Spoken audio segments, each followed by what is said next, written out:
So the pitfalls of divorce attorneys overcharging. There's several different ways they can overcharge you.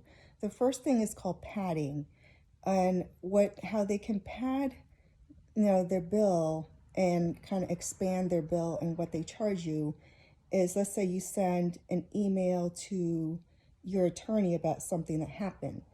They can in turn flip that email to, let's say, a partner, and so now you have two attorneys charging to your one email. Or a partner will ask an associate about the case and just the status. And, just like any water cooler conversation, you will have two attorneys charging to your case. The other thing they tend to do is just email you your MSA, your marital settlement statement.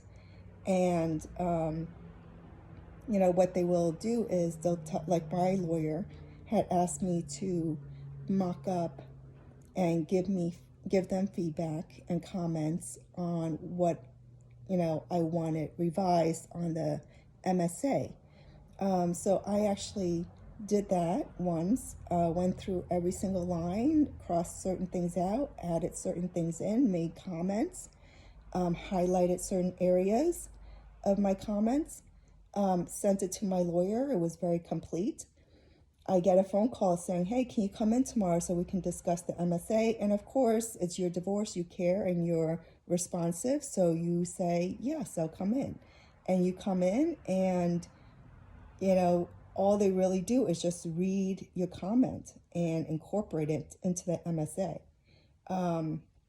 So first they charge you for reading the email where they do nothing, and then they tell you to come in for an hour and reread the same thing and finally incorporate it into the MSA, which, they could have just done that one time or had me just come in one time instead of charging me for 2 hours of time or, 3 hours of time, depending on how long your MSA is. The other thing that attorneys will do is they will call you. They will call you to check in. They will call you to see how things are doing. If there's anything urgent, they will email you. You don't have to call them back, especially if you weren't expecting their call, especially if you didn't reach out. But I would document everything with your attorney on email. The other thing that my lawyers like to do was I had a partner, and the partner said, I have this great associate.